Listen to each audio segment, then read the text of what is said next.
피곤치 아니하며 저 위험한 곳 내가 이를 때면 큰 바위에 숨기시고 주 손으로 덮으시네.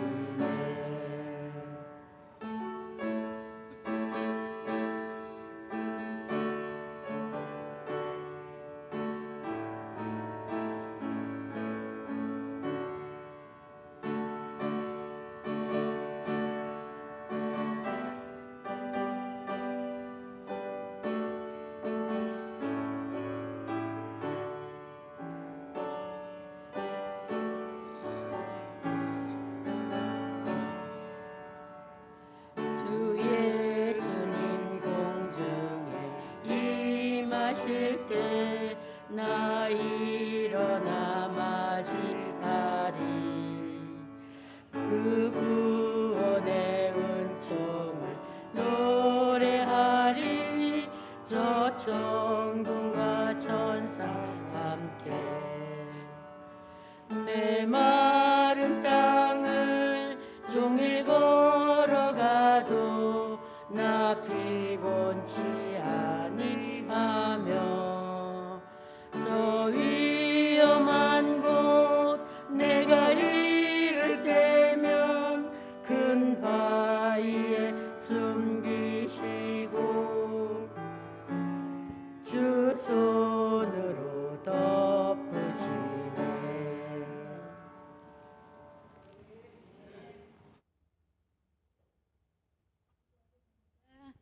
하나님 감사합니다. 2022년도 시작하고 지금까지 보호해 주시고 인도해 주셔서 감사합니다. 코로나로 많은 사람들이 확진되는 상황 속에서도 보호해 주시고 지켜 주셔서 감사합니다. 이 어려운 중에서도 예배를 지킬 수 있게 인도해 주셔서 감사합니다. 병상에 있는 황경재 집사님이 속히 완쾌되어 주님의 성전으로 나올 것을 믿고 감사드립니다. 바쁜 가운데에서도 어린 주일학교 친구들을 섬기는 두 선생님께 감사드립니다. 올 한 해도 주님이 맡겨주신 사명 잘 감당하고 독청 무기적을 생활할 수 있게 인도해 주실 것을 믿고 감사드립니다. 주님이 모든 은혜에 감사드리며 예수님의 이름으로 기도드립니다. 아멘.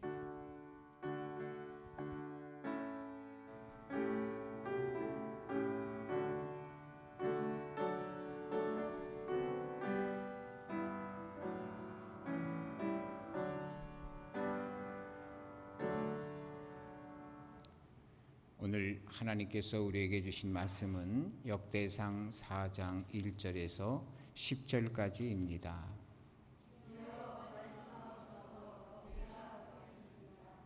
유다의 아들들은 베레스와 헤스론과 갈미와 홀과 소발이라.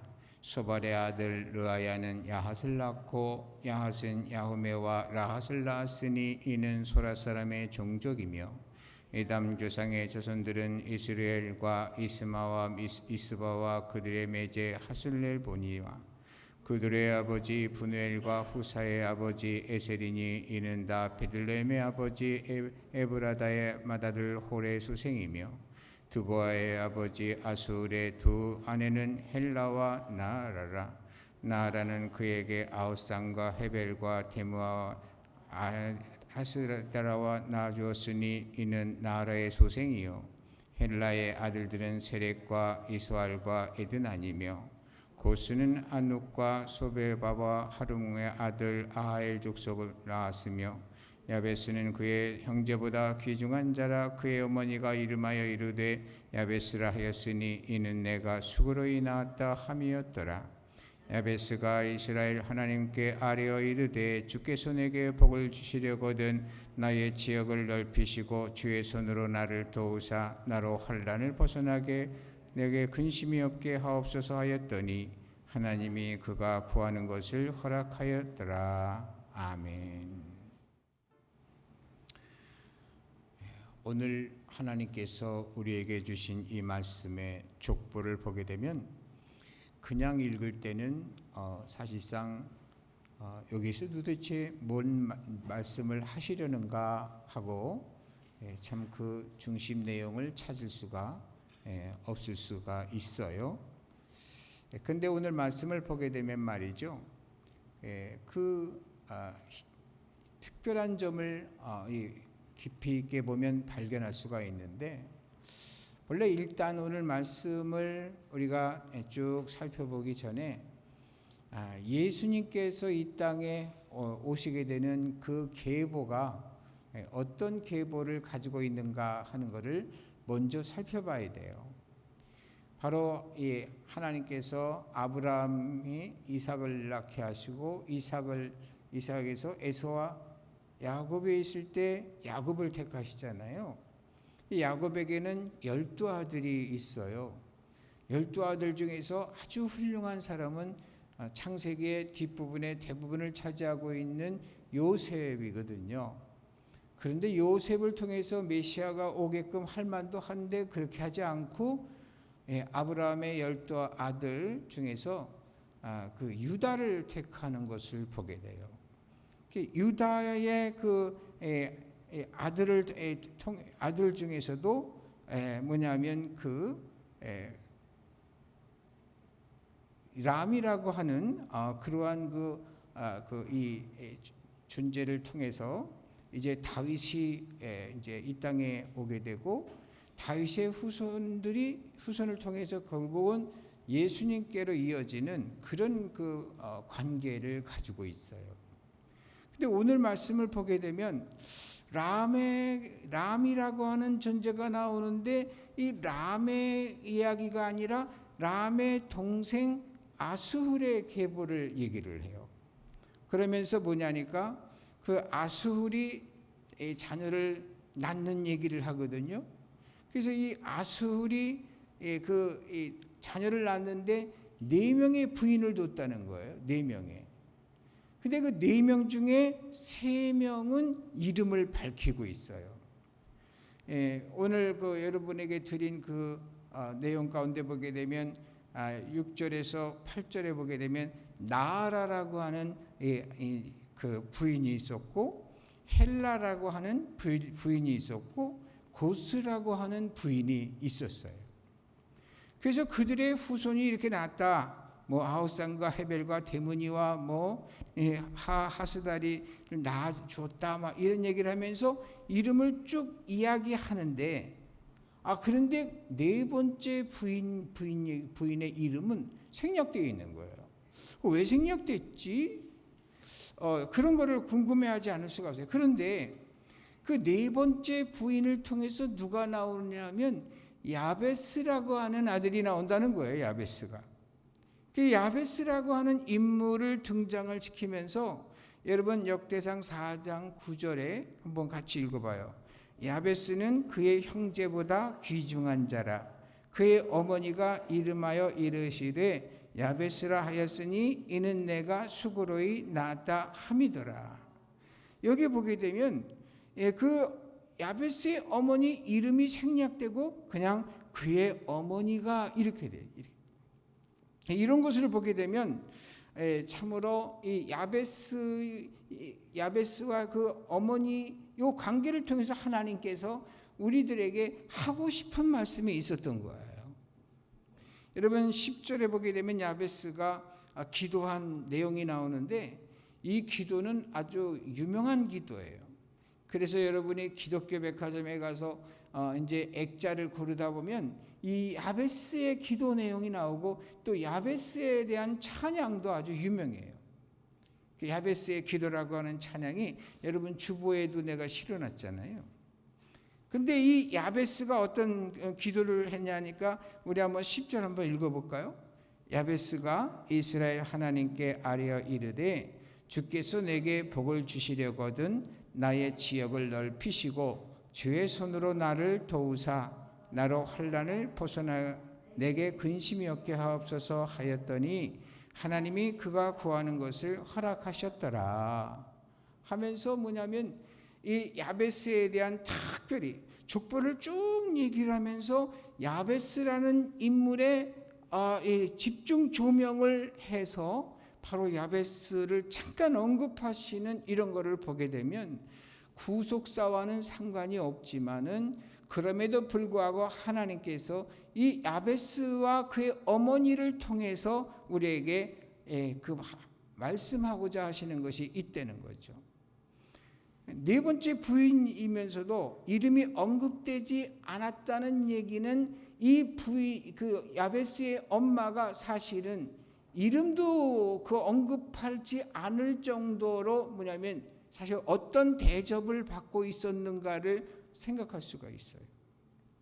그러나 그렇게 사회적으로, 그렇게 가족적으로 뭐냐면 아무도 그 중요성, 그 존재감을 알아주지 않더라도, 그런데 이 여인에게는 하나님을 섬기는 믿음이 얼마나 깊고 심오했던가 하는 것을 생각할 수가 있게 돼요.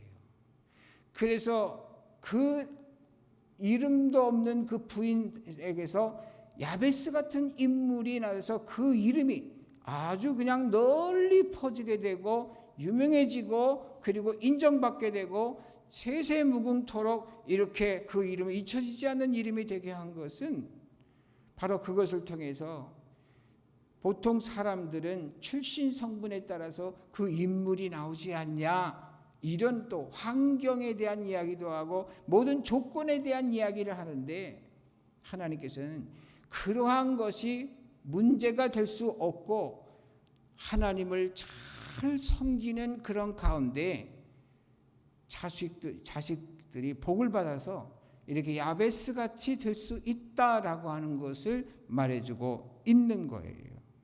그래서 우리가 어떤 선입관이나 어떤 그러한 세속적인 그 계산법에 의해서 성패가 좌우되는 것이 아니다, 하나님께서 세워주면 되는 것이다 라고 하는 것을 말해주면서 우리에게 하나님께서는 바로 우리에게 그 야베스의 어머니를 생각하면서 자식을 위해서 참 깊은 신앙을 유지하고 좋은 영향을 끼칠 것을 주문하는 거다 하는 것을 잊지 마시고, 정말 우리 모두가 다 좋은 부모가 될 수 있도록 최선을 다할 수 있게 되기를 주님의 이름으로 축복합니다.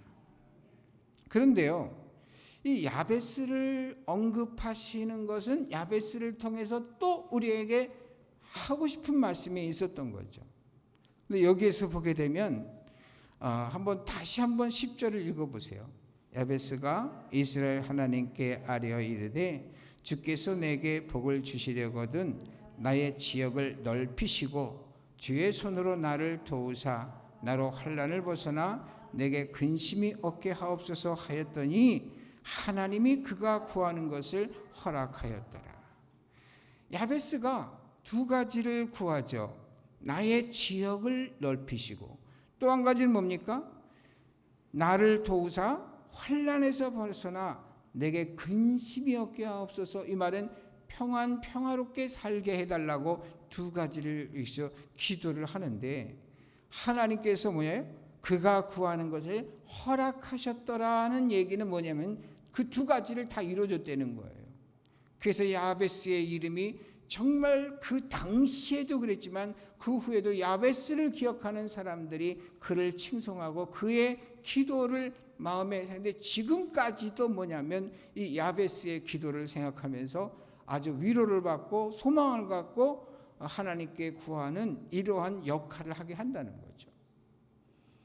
그리고 야베스의 평생이 뭐냐면 평화로웠다는 거예요. 평화로웠다는 거예요. 하나님께서 기도했더니 그렇게 응답하셨더라. 왜 이런 얘기를 하실까요? 우리에게 오늘 왜 이 말씀을 하실까요? 우리에게 바라는 것이 있다면 우리 보고 야베스처럼 기도하라, 그런 얘기예요.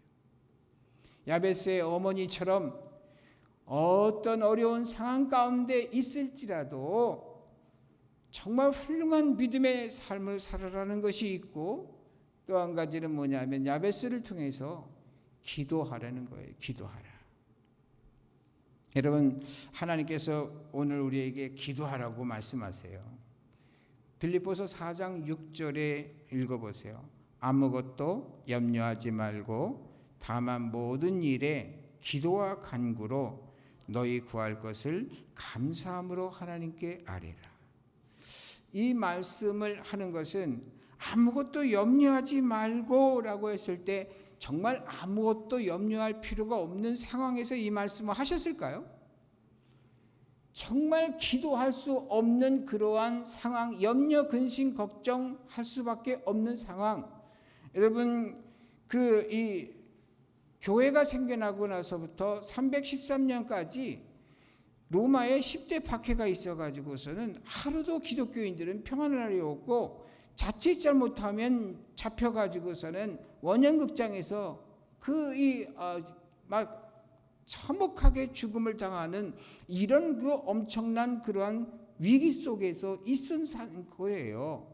이런 가운데 기독교인들의 경제는 좋았겠으며 무슨 모든 전면적으로 평안할 일이 있었겠어요.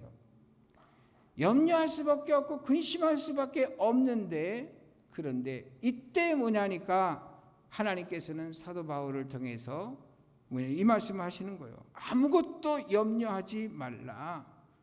이 말은 다른 잡념을 다 제거하고 오직 일심으로 하나님만 생각하고 하나님을 믿고 라는 그런 의미가 있는 거예요. 오늘날 우리의 상황은 아마도 초대교회 상황과 비교할 것 같으면은 비교도 안 되는 평화로운 그런 것이라고 할 수가 있겠죠. 그러나 오늘날의 형편, 바로 얼마 전에 코로나 이전의 상황과 지금의 비교하면 정말 너무나 힘든 그러한 상황에 있지요.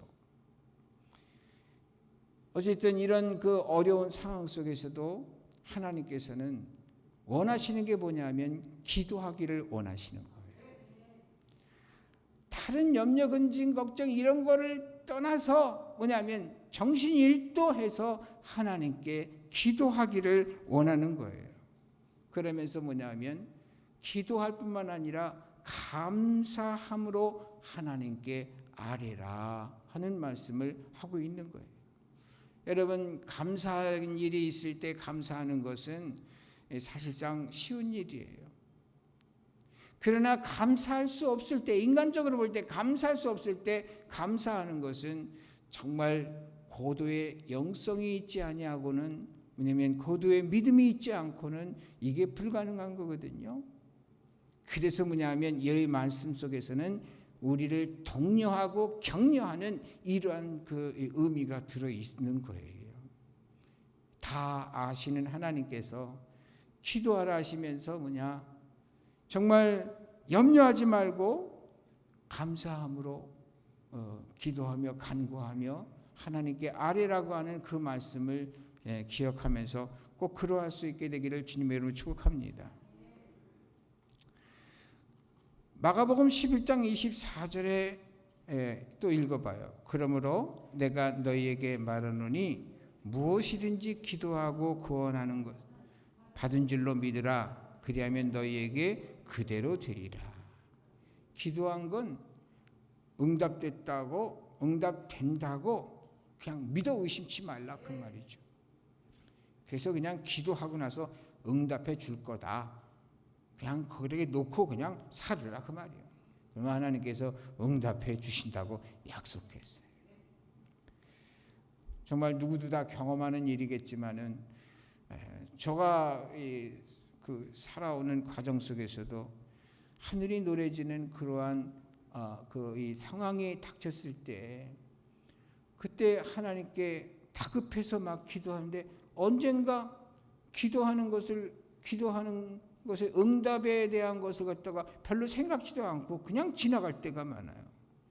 근데 얼마 후에 지나고 보면 하나님께서 다 응답해 주신 거예요. 이거를 발견할 때가 많지 않습니까? 그래서 뭐냐면 우리가 기도하고 받은 줄로 믿으라. 그리하면 너희에게 그대로 되리라. 그렇기 때문에 여러분 이럴 때 우리 모두가 다 정말 하나님 앞에 기도하는 것을 게을리지 않았으면 좋겠어요. 야고보서 4장 2절에서 3절에도 말씀이 있어요. 읽어봐요. 너희는 욕심을 내어도 얻지 못하여 살인하며 시기하여도 능히 취하지 못함으로 다투고 싸우는도다. 너희가 얻지 못하면 구하지 아니하기 때문이요 구하여도 받지 못하면 정욕으로 쓰려고 잘못 구하기 때문이라. 기도 응답을 받음과 기도 응답을 받지 못함의 이 구분점을 얘기를 해주는 거예요. 뭐냐면 기도하지 않기 때문에 응답받지 못하는 것이고, 근데 기도했는데도 응답을 받지 못하는 것은 정욕대로 쓰려고 잘못 구하였기 때문이다라고 가르쳐주고 있어요. 그럼 정욕대로 쓰려고 라고 하는 것은 뭐겠습니까? 하나님의 영광이 되지 아니하는 그러한, 오히려 기도 응답을 해주면 본인에게 더 해가 되는 그런 경우에 하나님 사랑하는 자에게는 그런 응답을 안 해주신다는 거예요. 우리가 응답을 받으려면 예수님께서 가르쳐 주신 그거를 참고해야 돼요. 뭡니까? 무엇을 입을까? 이런 것들은 구하지 말라. 이런 것들은 이방인들이나 구하는 거다. 너희는 먼저 그의 나라와 그의 의를 구하라. 그러면 이 모든 것을 너희에게 더하여 주시리라. 예수님께서 하신 말씀이에요. 그래서 우리가 사실상 참으로 보다 더 신앙이 성장해서 신앙의 초창기 때는 이 세상의 그 우상 섬기거나 세상의 종교성을 따라서, 왜냐하면 기독교도 생각하고 그렇기 때문에 그런 차원에서 기도는 할 수가 있어요. 그런데 뭐냐면 하나님의 말씀을 읽고 듣고 묵상하고 기도하고 삶에 적응하면서 점점 하나님의 뜻을 알게 되면 기도 내용이 달라지는 거예요. 하나님 영광, 하나님 기뻐하는 일이 뭘까? 그것을 위해서 기도하고 하나님의 나라의 확장, 뜻이 하늘에서 이룬 것처럼 땅에서도 이루어지도록 하는 그러한 내용, 그런 거를 생각하면서 하나님께 구하기 시작해요. 그리고 내게 일어나는 모든 일들은 다 하나님의 계획과 섭리, 의도가 있기 때문에 일어나는 것을 인정하고 거저 주어진 모든 것을 받고 주님 앞에 간구하게 되면 말이죠. 구하지 아니한 것도 다 뭐냐면 그거를 하나님께서 다 채워주신다는 거예요. 여러분, 기도의 수준을 좀 우리가 좀 조금씩 하나님의 뜻에 가깝게 맞춰가는 게 굉장히 중요해요. 보통 보게 되면 지난 한 주 동안에 감사한 일 한번 얘기해 보세요. 그러면 저부터도 머리가 허해질 때가 많아요. 뭐가 있지? 근데 사실은 일주일 내내 하루 24시간이 감사로 가득 채워져 있는데, 이게 이제 뭐냐면 우리가 의식을 하지 않다 보니까 생각이 안 나는 거예요. 말이 안 나오죠. 그런데 괴로웠던 일, 원망, 불평하는 그러한 내용을 한번 얘기해 보세요. 그러면요, 그냥 막 쏟아져 나와요. 왜? 한 주간 동안 그냥 힘든 것들이 너무 많았으니까, 그 생각을 많이 했으니까. 그런데 우리는요, 이제 기독인으로서는 어떻게 하느냐? 우리 자신이 매일 하나님께서 주시는 은혜가 무엇인가를 생각하면서 감사의 조건을 자꾸 생각해내고 말하고 하는 이런 거를 갖다가 그 수를 늘려가야 돼요. 그래서 만나는 사람마다 감사하다. 남편의 얼굴을 보면 감사한 내용을 찾고, 아내의 얼굴을 보면 감사한 내용을 찾고, 친구를 보면 감사한 내용을 찾고, 칭찬할 내용을 찾고, 이렇게 하면서 자꾸 이 라이프 스타일을 바꿔나가야 된다니까요.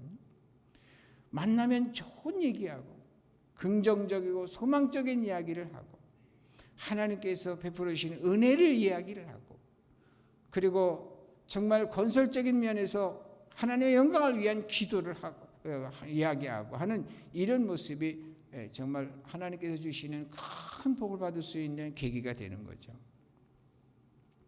여러분 마태복음 7장 7절에서 11절 또 읽어봐요.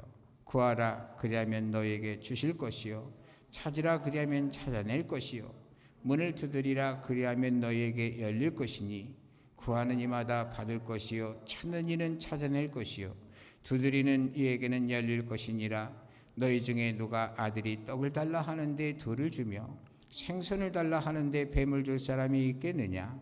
너희가 악한 자라도 좋은 것으로 자식에게 줄 줄 알거든 하물며 하늘에 계신 너희 아버지께서 구하는 자에게 좋은 것으로 주시지 않겠느냐. 우리가 기도하면 하나님 반드시 주신대요. 그것도 좋은 것으로 주신대요.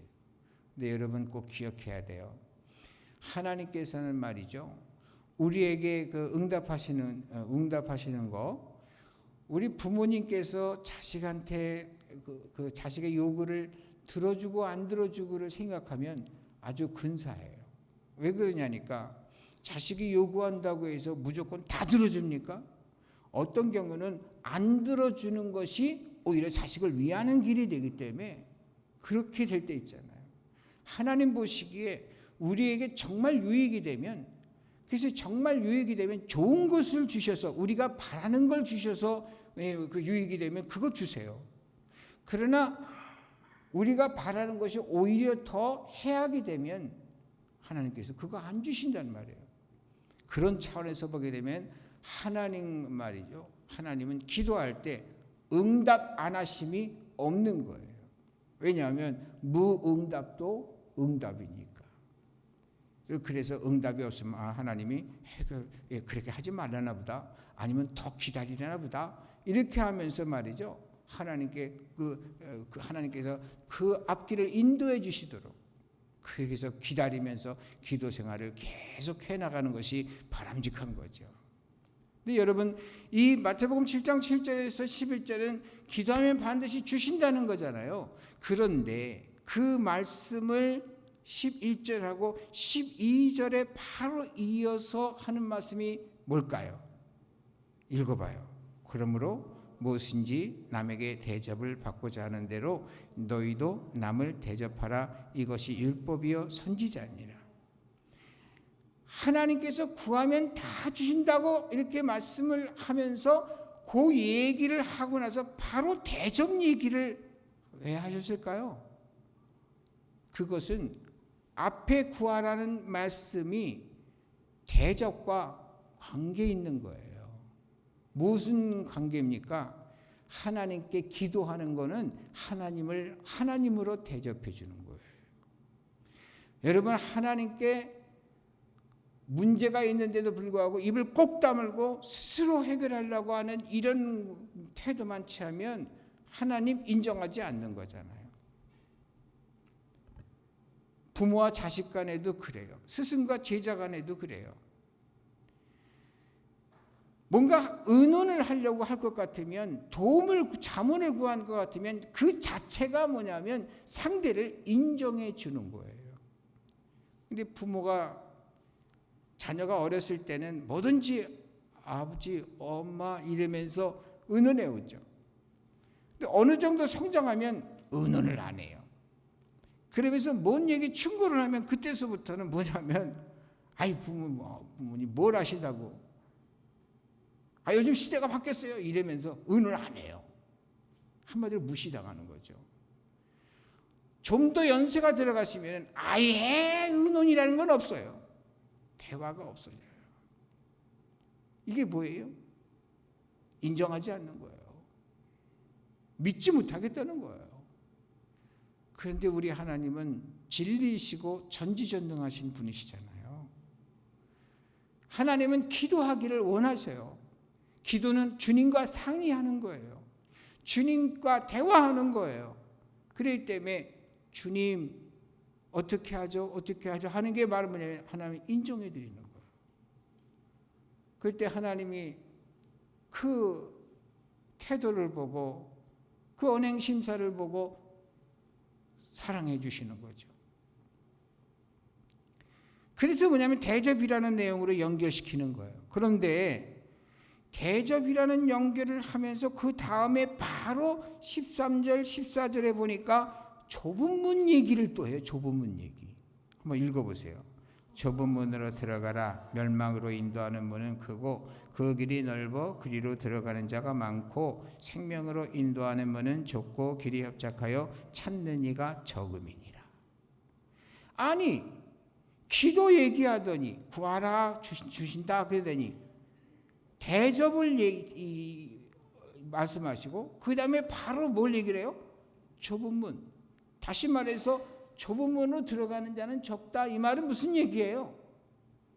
기도하는 사람은 많지 않다는 거예요. 이 말씀의 문맥으로 볼 때 그런 관계가 있어요. 실제로 어때요? 여러분 주변에 있는 사람들 기도 많이 하시나요? 기도하는 사람이 없는 건 아니에요. 그런데 매우 적죠. 그런데 그 매우 적은 사람 중에 그 한 사람이 오늘 말씀을 우리에게 주는데 우리 자신이 되라. 우리 보고 그렇게 요구하는 거죠. 여러분 그래서요. 여러분 주님을 좀 대접을 좀 해주세요. 예배 드리는 것도 주님 대접하는 거예요. 여러분 예배 드리는 것이 결국은 이 순서에 따라서 이 드리는 요 1시간 동안 드려지는 이것만이 예배가 아니라 우리의 이 예배를 위해서 집에서부터 아니 일주일 내내 살아온 삶 자체가 다 뭐냐면 동원돼 가지고 다 하나님 앞에 올려드리는 예배라는 걸 기억해야 돼요. 여러분 무엇보다도 요즘 혼자들 해결하려고들 많이 하잖아요. 그러지 말고 전지전능하신 우리를 정말 도와주실 수 있는 하나님과 의논을 좀 많이 하셔요. 하나님 할 때 하나님 인정해 드리는 거고 그래요. 그런데 여러분 그 좁은 문 얘기하면서 바로 또 뭔 얘기가 나오느냐면 15절 읽어보세요. 거짓 선지자들을 삼가라. 이런 얘기를 해요. 거짓 선지자들을 삼가라. 왜 하필이면 참 선지자 이 얘기를 안 하고 거짓 선지자 그랬을까요? 잘못된 가르침을 광포하는 사람들이 많이 있기 때문에 그런 거거든요. 그 광포하는 이 잘못된 선지자들이 말하는 잘못된 교사, 잘못된 지도자들이 말하는 그 많은 내용 중에 지금은 주님은 오늘 말씀을 통해서 기도 내용을 얘기하시는 거예요. 기도하지 않아도 되는 것처럼 이렇게 분위기를 이끌고 가는 거 그런 거 주의하라는 거예요. 여러분 그래서 말이죠. 우리가 정말 이 야베스의 기도를 통해서 하고 싶어 하시는 하나님 말씀이 뭐겠어요? 야베스가 기도했더니 그대로 응답해 주셨다. 그러니 너희도 그렇게 야베스처럼 기도해라. 그것이 내가 바라는 거다 하는 말씀을 하고 싶은 거예요. 시대가 아무리 흘러도 우리는 정말 하나님의 말씀을 읽고 듣고 묵상하고 기도하고 생활 속에 적용하면서 정말 하나님은 기도하기를 원하신다라는 걸 생각하면서 여러분 그동안 못했다 할지라도 지나간 과거는 뭐 그렇게 중요합니까? 지금이 중요하고 앞으로가 중요하죠. 여러분 꼭 힘들더라도 힘들 때 하나님께서 그 진가를 알아주시는 거니까 여러분 하나님 앞에 기도 생활을 계속 지속할 수 있게 되기를 주님의 이름으로 축복합니다. 기도하겠어요. 하나님 아버지 야베스를 통해서 기도하기를 원하심을 우리에게 오늘 말씀하셨는데 우리가 이 사실을 잊지 않고 기도 생활을 할 수 있도록 저희들 마음을 움직여 주시옵소서. 하나님의 성령을 부어주셔서 감동시켜 주시고 또 할 수 있는 능력도 부여하여 주시옵소서. 그래서 야베스처럼 응답을 받고 이 시대 속에서 참으로 수많은 사람들 앞에 빛이요 소금이 될 수 있는 그런 역할을 할 수 있는 우리의 삶이 될 수 있도록 역사해 주옵소서. 주님께서 응답해 주시려고 기도하라는데 기도하지 않고 그저 감나무 밑에서 감 떨어지기만을 바라는 이러한 태도 갖지 않도록 해 주시고 정말 하나님 앞에 기도 생활을 시작할 수 있도록 역사해 주시고 그러므로 말미암아 임마누엘 여주동행 성령 충만 성령의 인도하심 하나님의 은혜 은총 긍휼 자비 인도하심을 받는 승리하는 삶이요 멋진 인생이 될 수 있도록 섭리하여 주시옵소서. 주님께서 그리할 수 있도록 은혜 주실 줄 믿으며 예수님의 이름으로 기도했습니다. 아멘.